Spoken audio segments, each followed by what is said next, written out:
Encore une fois, bienvenue à toutes et à tous sur le plateau de Convin. Moi, l'agroforesterie, mode d'utilisation des terres ou des arbres qui sont délibérément associés aux cultures ou à la production animale pour former une même unité. Aujourd'hui, cette pratique est-elle répandue au Bénin? Quels sont ses avantages? En quoi elle est respectueuse de l'environnement? Quelle différence peut-on faire entre l'agroforesterie et l'agroécologie? Quels sont les avantages liés donc à cette pratique culturelle? Et surtout les défis en la matière dans notre pays? Nous allons en parler ce matin avec un spécialiste d'agroforesterie, les agroforestiers, M. Rodrigue Landry Badedji. Bonjour. Bonjour, monsieur le journaliste. Alors, merci d'avoir accepté notre invitation ce matin. C'est encore un honneur. Alors, quand on parle généralement d'agroforesterie, ça renvoie à quoi concrètement? Comme vous l'avez si bien défini, l'agroforesterie, c'est une forme d'exploitation des terres agricoles qui allie intelligemment, raisonner et délibérément les arbres aux cultures agricoles et ou à l'élevage. Ouais, donc, dans un système agroforestier, on doit avoir 2 à 3 types de systèmes. Nous avons les cultures agricoles, les arbres, qui sont associés aux cultures agricoles et ou l'élevage. Donc, l'agroforesterie, c'est un système d'exploitation qui allie modernité, tradition et aussi respect de l'environnement. C'est un peu, si je dois expliquer de façon terre à terre l'agroforesterie. Donc, de façon terre à terre, ça. Voilà. Mais c'est quoi concrètement la différence quand on dit l'agriculture simplement ou l'agriculture intensive et l'agroforesterie? Voilà. L'agroforesterie, quand vous allez sur un site agroforestier, vous voyez en même temps la démarcation. Parce que vous voyez les arbres, c'est une agriculture multi-étagée, une agriculture intégrée. Vous voyez les arbres de part et d'autre, éparpillés ou en bordure du système agricole. Vous voyez les cultures agricoles, les cultures vivrières.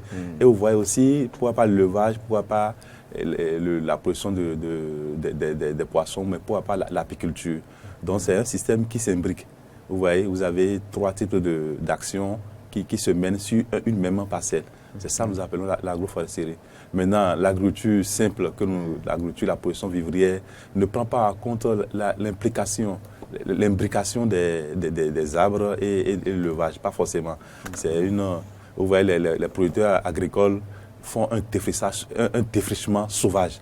Voilà. Il suffit suffisamment d'enlever tout ce qui est comme arbre sur la parcelle, mettre complètement à nu la parcelle et de produire soit du coton, soit de l'ananas, soit des cultures vivrières, du maïs, à perte de vue, sans pour autant prêter attention à l'arbre qui est, comme on le dit, celui qui a planté un arbre n'a pas vécu inutilement.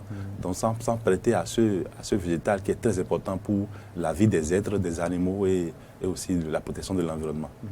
Donc c'est ça la différence en fait. Il y a plus de biodiversité, c'est ça? Bien sûr. Quand c'est un système agroforestier, que c'est de l'agriculture simple où on a besoin de la terre, donc on déblaye puis on commence par cultiver. Voilà. C'est ça. La biodiversité est plus respectée dans un système agroforestier. Vous allez voir on les appelle les auxiliaires des cultures comme les insectes pollinisateurs. Quand vous avez un système agroforestier, c'est que vous préservez les habitats de la faune, des insectes entomologiques, les insectes pollinisateurs qui permettent de multiplier le rendement des cultures agricoles. Parce que il faut reconnaître que celui qui a un système agroforestier a beaucoup d'avantages que celui qui n'a pas un système agroforestier, celui qui fait la production vivrière tout court. Parce que l'arbre permet le rôle que l'imbrication entre les arbres et les plants joue est trop fort. Vous savez, on nous a dit en bas âge que l'arbre attire la pluie. Mais je le dis, l'arbre n'attire pas la pluie, mais l'arbre augmente les précipitations. Parce que quand vous avez des arbres au sein de votre système dans votre exploitation, les arbres vont créer un microclimat. Et quand on sait que la pluie est le refroidissement des masses d'air chaudes, quand les nuages, les masses d'air chaudes passent au-dessus de votre système agroforestier, le microclimat qui est formé avec votre système par les arbres font que la pluie qui va tomber, la quantité d'eau qui va jaillir sur votre système agroforestier sera plus forte que la quantité qui va jaillir sur un autre système qui n'est pas agroforestier.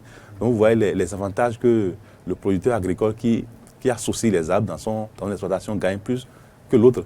Le volume de précipitation qui va tomber sur son espace sera plus fort que le volume d'exploitation qui va tomber sur notre espace. Est-ce que les essences tabac utilisées diffèrent je ne sais pas trop, des milieux ou des systèmes d'exploitation dans l'agroforesterie?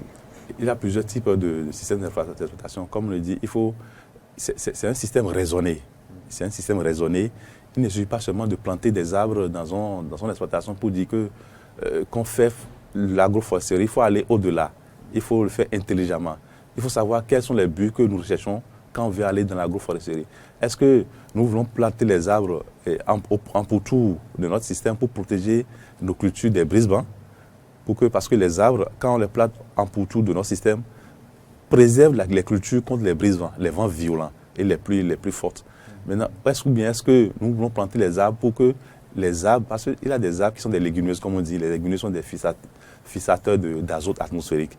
Donc, quand ces arbres, ces légumineuses-là fixent l'azote atmosphérique et renvoient aux cultures agricoles, ça permet d'augmenter le rendement de ces cultures. Qu'est-ce que nous voulons? Est-ce que nous voulons augmenter notre rendement de nos cultures sans pour autant trop utiliser les engrais des produits de synthèse à partir des arbres?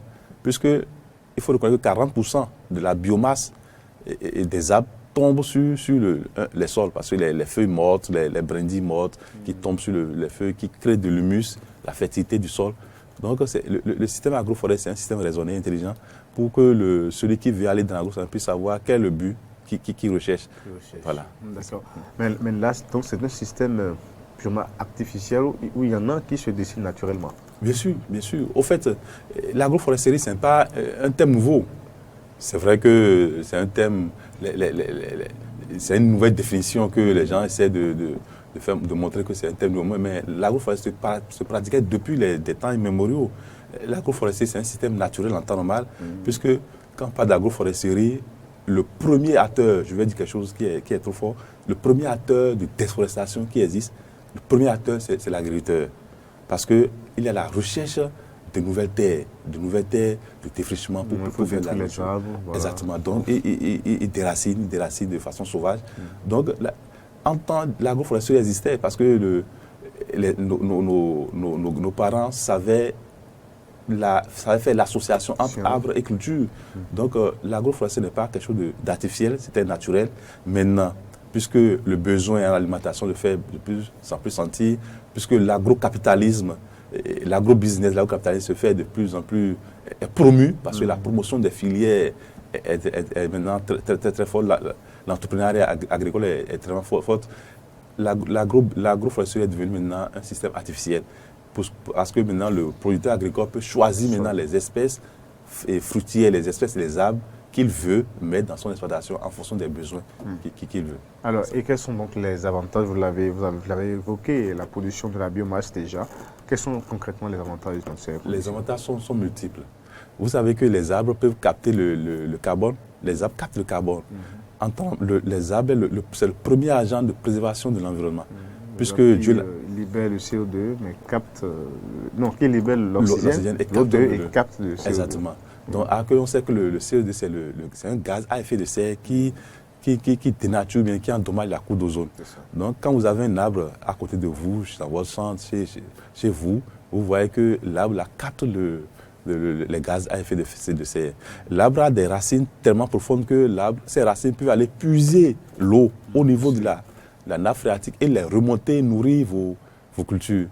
Vous voyez, l'arbre peut aller juste en profondeur, rechercher les nutriments dont a besoin vos cultures et venir c'est raciné. Exactement, très profond. Et il n'y a pas à confronter l'arbre aux cultures, au contraire. Il y a seulement à les mettre en symbiose. L'arbre préserve aussi la fertilité de votre sol. Parce que quand la biomasse, quand les feuilles mortes tombent sur votre espace agricole, ces feuilles se décomposent et fertilisent le sol. L'arbre permet de lutter contre l'érosion.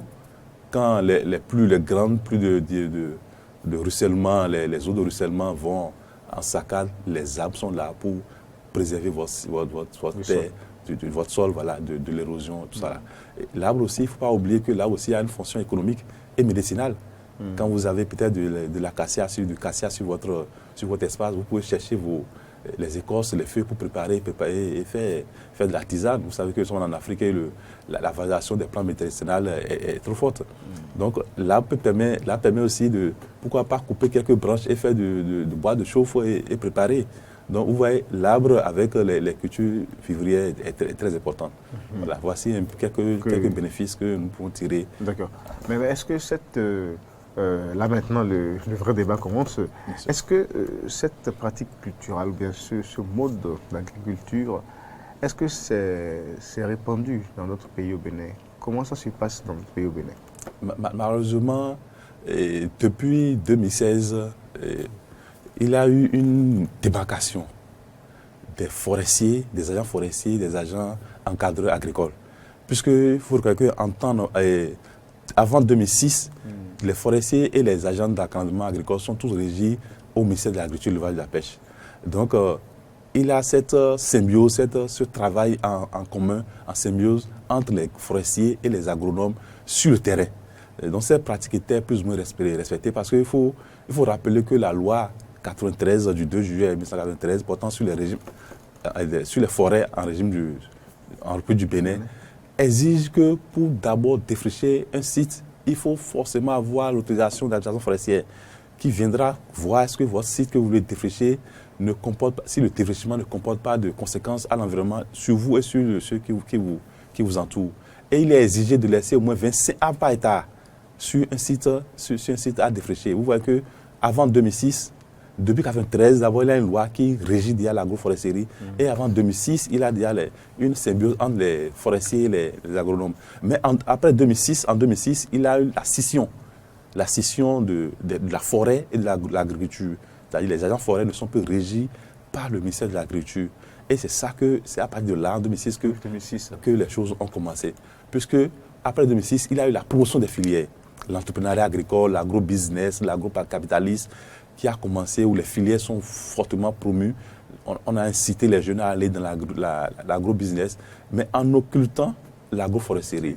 Voilà, aller dans l'agro-business, mais il ne faut pas oublier de concilier la promotion, l'agroforesterie, la promotion de la plantation des arbres au sein de votre système agricole.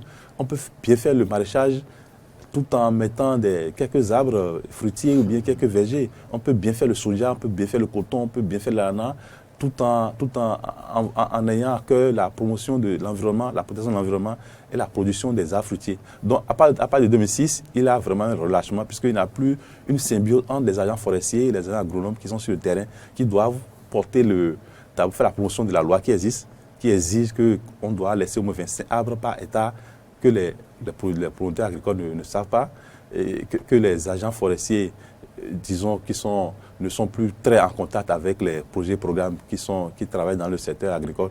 Donc, depuis 2006, vraiment, il faut reconnaître qu'il y a un grand relâchement. Il y a un grand relâchement où vous allez sur un site maraîcher, vous ne voyez même pas un seul arbre. Un site maraîcher de 5 hectares, il n'a même pas un seul arbre. Vous voyez sur un site de production d'ananas de plus de 25 hectares où il n'a même pas un seul arbre. Vous voyez sur un site, un champ agricole de coton de plus de 15 hectares, 20 hectares où il n'a même pas un seul arbre. Donc vous voyez qu'il a vraiment un recul, il a vraiment... c'est alarmant. Ça explique que si déjà nous reconnaissons l'importance de l'arbre et que nous faisons la promotion de l'arbre à travers la Journée nationale de l'arbre, la journée contre la désertification au Bénin et tout, comment on a pu opter pour cette politique et bien sûr au mépris de tout ce qui est fait jusque-là? C'est une question que moi-même je me la pose. Je me la pose, mais je crois que on dit souvent, c'est pas là où on est tombé qu'il faut regarder, mais là où on a trébuché. Je crois que c'est à partir de 2006 où on a fait peut-être, je ne sais pas les raisons qui ont amené à enlever les agents forestiers du ministère de l'Agriculture, mais c'est à partir de cette année que les choses ont commencé par aller mal. Puisque les projets et programmes qui existent, qui accompagnent les filières, la promotion des filières agricoles, n'ont pas pris en compte en amont la promotion de l'agroforesterie. Ça, il faut reconnaître. N'ont pas impliqué les agents forestiers dans la promotion des filières. Puisque, comme je l'ai dit, la loi existe. La loi de 93, du 2 juillet 1993, est spécifique dans un article qui dit que sur un hectare de terre agricole, il faut laisser au moins 25 arbres. Je donne comment il dit, je lui dis clairement, est-ce que les projets et programmes sont au courant de cet article qui est dans cette loi? Est-ce que les agents, les promoteurs agricoles sont au courant? Est-ce que les agents d'encadrement qui vont sur le terrain, qui encadrent les producteurs agricoles sont au courant de cette loi pour au moins faire un lobbying, un plaidoyer en direction de ces promoteurs pour dire voilà, c'est vrai, vous voulez faire de l'agro-business, mais n'occupez pas la promotion de l'agroforesterie. Donc il a une méconnaissance non seulement de la loi, et il n'y a pas de synergie d'action entre les différents acteurs. Exactement, voilà, c'est ça. C'est ça qui cause maintenant ce que nous voyons maintenant, où Bon, chacun se lève et il fait la promotion d'une filière sans pour autant insérer l'agroforesterie. Mais pour acteur du domaine spécialiste, face à tout ceci, qu'est-ce que vous faites? Avant d'être spécialistes, nous sommes des agro-businessmen et nous promouvons fortement l'agroforesterie, fortement. Vous n'allez voir sur aucun de notre espace, vous n'allez pas voir qu'il n'y ait pas une symbiose entre les différentes spéculations. Il y a toujours une symbiose. Nous faisons toujours la promotion de l'agroforesterie partout où nous allons. Nous faisons Il faut que les gens sachent pourquoi ils ont intérêt à faire l'agroforesterie. C'est ça. Parce que quand ils ne savent pas l'intérêt qu'ils ont à faire l'agroforesterie, ils voient en l'arbre un végétal qui empêche le développement de leur culture. Alors que c'est le contraire. L'arbre n'empêche pas le développement de leur culture si tant est qu'ils savent vraiment ce qu'ils veulent d'abord en voulant planter l'arbre et tant est qu'ils savent le rôle que joue chaque espèce arboricole.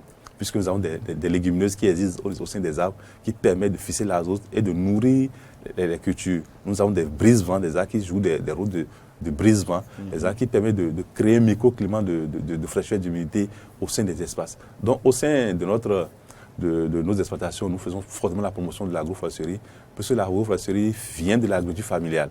C'est une forme de l'agriculture familiale qui allie l'autoconsommation. Quand vous avez un système d'agroforestier, les fruits, un arbre peut porter des fruits, vous consommez, vous pouvez vendre ces fruits tout en vendant vos cultures vivrières. Donc, l'arbre a un volet non seulement social, environnemental et aussi économique. Donc, au sein de notre ferme, nous faisons fortement la promotion de l'agroforesterie. Voilà. Mais est-ce que vous existez en réseau? Un réseau? Parce pas encore. En fait, là, vous parlez de vos actions individuelles. C'est ça. Mais au plan national, puisque le secteur n'étant pas vraiment bien pourvu et organisé, qu'est-ce qu'il faut faire? Et là, on aborde déjà les défis dans le secteur. Les défis, c'est de faire un grand lobbying, un plaidoyer, en direction souvent des projets programmes qui font la promotion des filières, pour qu'ils puissent en même temps intégrer l'agroforesterie dans la promotion des filières. On peut faire la promotion du soja tout en impliquant la production d'arbres au sein des exploitations. C'est vrai, je n'ai pas souvenance qu'il y a un réseau agroforestier qui existe au Bénin, mais tant qu'il y a toujours quelques acteurs de EPAS qui, connaissant les bienfaits de l'agroforesterie, promeuvent l'agroforesterie. Et partout où nous allons, nous faisons toujours, quel que soit le créneau que nous avons, nous portons le message, nous faisons le lobby, le plaidoyer en direction de ceux qui ont le pouvoir de faire plus pour promouvoir ce système d'exploitation. D'accord. Voilà. Donc pour vous, on reprécise les défis aujourd'hui, c'est amener donc les différents acteurs au niveau donc des différents programmes agricoles et de préservation des ressources naturelles, donc à penser donc à la promotion de ce système-là dans les projets, programmes en matière donc agricole. C'est bien cela? C'est ça. Si on ne veut pas être trop catégorique, trop extrémiste pour dire qu'il faut ramener les agents forestiers au sein du ministère de l'Agriculture, de l'Élevage et de la Pêche, parce qu'il faut reconnaître qu'un forestier, c'est un agricole, c'est un agronome. Avant d'être forestier, j'assume mes propos, avant d'être forestier, c'est un agronome. Un agronome n'est pas forcément un forestier, mais un forestier est un agronome. Il maîtrise tout ce qui est attrait à la production des filières, tant qu'il a quelques renforcements de capacités. Mais nous n'allons pas aller jusqu'à ce niveau pour dire qu'il faut réintégrer les forestiers au sein du ministère de l'Agriculture, mais qu'il faille encore plus de synergie entre ces différents acteurs. Voilà. Et faire aussi un lobby au niveau des projets programmes pour qu'ils puissent commencer à prendre au sérieux la question d'agroforesterie. Voilà. Si tant est que les projets programmes promeuvent l'agroforesterie, quand vous êtes un producteur agricole et que vous savez que pour aller capter un financement, vous êtes obligé de laisser au moins 25 A par hectare sur votre site, vous êtes obligé, ça devient une contrainte. Un contrainte, comme on dit, on fait votre bonheur malgré vous. Donc c'est un peu les défis qu'il faut relever, promouvoir plus l'agroforesterie, impliquer les acteurs qui interviennent sur l'agriculture forestière. Vous voyez que c'est un mot composé. Nous avons un système agricole à part et un système forestier à part. Donc quand on les met ensemble, ça devient un tout bénéfique. Mais ce défaut de concertation, de véritable cadre de concertation, ça manque. Ce n'est pas seulement au niveau des forestiers de l'agriculture, quand vous prenez par exemple le ministère du cadre de vie qui lutte pour donc la préservation des terres, vous prenez en même temps le ministère de l'Agriculture qui emblave des terres, par exemple pour le coton, alors qu'on dit il faut protéger les terres et on en a assez pour le coton par exemple. On sent quand même qu'il n'y a pas vraiment cette synergie d'action qu'il faut. On peut bel et bien emblaver beaucoup de terres pour le coton, mais tout en pensant en même temps donc à la préservation de ces sols. Bien sûr, bien Alors sûr. c'est un peu ce que vous êtes en train d'évoquer ici avec l'agroécologie. C'est ça. L'agroforesterie, c'est ça. C'est ce que nous sommes en train d'évoquer. Voilà. Il faut forcément qu'il y ait une synergie. Il ne faut pas aller dans une agriculture sauvage, parce que la promotion de l'entrepreneuriat agricole ne peut pas occulter les questions de préservation de l'environnement, de préservation des sols. Faut pas, la promotion des cultures, de production de cultures de rente, l'agrocapitalisme comme on le dit, les gens vont seulement dans le secteur agricole pour rien que faire du business. L'agrocapitalisme ne peut pas occulter, n'est pas une raison pour occulter la préservation de l'environnement, n'est pas une raison pour occulter la préservation de la biodiversité, n'est pas une raison d'occulter la préservation des sols. Et vous savez que, comme je dis, la production, l'agroforesterie est encore dans cet avantage où vous n'avez pas besoin d'utiliser assez d'engrais chimiques ni de produits chimiques pour préserver votre sol. Parce que, comme on le dit, nous avons des auxiliaires des cultures qui sont les insectes pollinisateurs et des insectes qui tuent d'autres insectes néfastes aux cultures. Nous avons peut-être des animaux qui sont là, les oiseaux qui tuent les insectes, qui mangent les insectes qui sont néfastes aux cultures. Vous avez les abeilles. Voilà c'est un côté que nous n'avons pas bien abordé. La production d'abeilles, parce que c'est dans l'agroforesterie qu'on peut parler de la préservation de cette espèce d'insectes, les abeilles. C'est dans un système agroforesterie, les abeilles sont là pour butiner les fleurs en fleurs, pour augmenter de 2 fois plus le rendement. Vous vous en rendez compte que les abeilles peuvent augmenter de 2 fois plus le rendement des cultures agricoles, plus que les engrais que nous utilisons.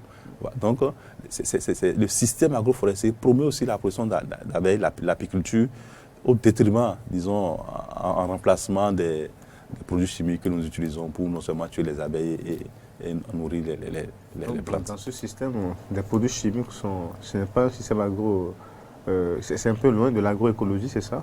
Le système agroforesterie, c'est un système qui est dans l'agroécologie. Parce que l'agroécologie, c'est devenu un concept, c'est devenu un paradigme dans lequel nous devons avoir plusieurs réseaux conceptuels. L'agroforesterie, c'est un système agroécologique. Parce que dans l'agroforesterie, nous n'utilisons pas assez. Pour respecter la biodiversité, nous sommes contraints d'utiliser moins de produits chimiques, de pesticides. Parce que dans un système agroforestier, vous avez les arbres, les animaux, les insectes qui sont là. Et quand vous utilisez assez de produits chimiques, vous êtes en déphasage avec la production de la biodiversité. Donc l'agroforesterie est un système d'agroécologie. Voilà. On n'utilise pas assez ni d'engrais, ni assez de pesticides. D'accord. Voilà. Alors, ça peut régler également des problèmes d'emploi pour la jeunesse, non? Ça crée des emplois verts aussi. Bien sûr. Alors aujourd'hui, quels sont les conseils que vous donnez à ces jeunes qui sont peut-être intéressés pour entrer dans ce secteur? L'agroforesterie, je crois que c'est la meilleure solution que nous mettons sur la table actuellement. La meilleure solution de préservation de l'environnement, de préservation de la santé humaine et du monde des insectes. Et aussi, comme je l'ai dit, l'agroforesterie a aussi un côté économique. Parce que quand vous faites une association arbre, culture et ou élevage, vous avez plusieurs sources de revenus. Voilà. Vos cultures maraîchères, cultures vivrières que vous mettez en place pour vendre vont vous apporter des revenus. L'élevage que vous faites sur le site va vous apporter des revenus. Et les arbres aussi. Si vous savez quel est le rendement, quel est l'objectif que vous visez en mettant des arbres, vous pouvez mettre des arbres fruitiers, pourquoi pas. Vous pouvez mettre des arbres qui, à la longue, vous les coupez pour vendre comme du bois ou bien pour vendre comme du bois de chauffe. Vous voyez. Donc, l'agroforesterie, c'est un système économique qui apporte de la valeur ajoutée, qui peut faire sortir le jeune de la précarité. Nous ne faisons pas forcément la promotion du social, il faut planter des arbres parce que c'est bon. Ça, non seulement c'est bon, mais c'est aussi économique. C'est économique parce que sur le même système, sur la même terre, vous avez plusieurs types d'activités que vous pouvez mener qui vont vous amener 3 à 4 sources de revenus différentes.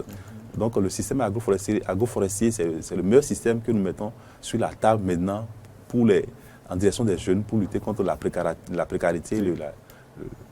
Et à l'endroit maintenant des autorités en charge de ces secteurs? C'est de promouvoir la loi. Parce que, comme je l'ai dit, la loi existe depuis 1993. La loi qui porte sur le régime des forêts en République du Bénin, depuis 1993, qui est explicite, qu'il faut laisser au moins 25 arbres par hectare. Et combien d'acteurs qui travaillent dans le secteur agricole sont courants de cette loi? Combien d'agents d'encadrement agricole sont courants de cette loi? Combien de projets-programmes qui sont écrits dans les bureaux sont courants qu'il faut intégrer cette loi dans l'application de leur projet-programme? Pas assez, pas assez. Donc voilà l'appel que nous lançons. Il faut que les gens soient au courant de cette loi, qu'il y ait la promotion de cette loi et qu'il y ait beaucoup de lobbying en direction des acteurs qui sont déjà sur leurs exploitations. Vous voyez des 25 hectares de terre qui n'ont même pas, un seul arbre. Voilà. Donc, pour ceux-là, il faut faire un lobbying pour qu'ils commencent par planter des arbres. Si tant est qu'au moins ils peuvent faire quelques arbres pour protéger leur système, leur exploitation en pourtour. Parce que même quand vous plantez vos arbres en pourtour, vous êtes dans un système agroforestier. Parce que c'est vous qui savez pourquoi vous avez mis les arbres en pourtour. Et les arbres sont mis en pourtour pour protéger votre agriculture contre les brises-vents, contre les vents violents, contre les fortes pluies. Ouais. Donc, c'est ça, il faut aller vraiment à la promotion. Il ne faut pas forcément faire un seul jour de journée de l'arbre où on plante des arbres et chacun s'en va. Chacun s'en va. Alors que, imaginez que ces arbres sont plantés dans les systèmes agricoles, dans des champs agricoles, dans des exploitations agricoles. Vous êtes sûr que ça va porter le fruit. Parce que le monsieur est sûr dans son champ, il fait sa culture et il a déjà l'arbre qui est là. Il peut entretenir l'arbre. Ouais, c'est la meilleure formule. Commencer par impliquer les exploitations agricoles à la promotion de la plantation d'arbres pour qu'ils commencent à planter l'arbre sur le système. Et non aller planter des arbres un jour de l'arbre et partir. Parce que ça n'a pas beaucoup on fera ce débat dans quelques mois encore. À l'occasion de la journée de l'arbre, ça va être le 1er juin, journée nationale de l'arbre, le 1er juin. Et le 5 aussi, journée mondiale de l'environnement. C'est bien cela. Bien sûr. Merci à vous, M. Landry Rodrigue Badedji, agroforestier. Avec vous, nous avons parlé donc des avantages du système agroforestier qui procure assez d'avantages, surtout au niveau des rendements, et bien surtout également au niveau de la protection de l'environnement. Vous avez dénoncé le fait que le secteur ne soit pas bien organisé au Bénin et que la réglementation, le cadre légal, et bien sûr, n'est pas tout à fait connu à appliquer. Vous avez donc invité les différentes autorités et surtout les acteurs du domaine, les forestiers, les ingénieurs agronomes et bien sûr à travailler en concertation pour relever les défis dans ce secteur. C'est également un secteur porteur d'emploi pour donc la jeunesse qui peut donc s'y aventurer et bien sûr pour régler les problèmes de chômage. Merci à vous.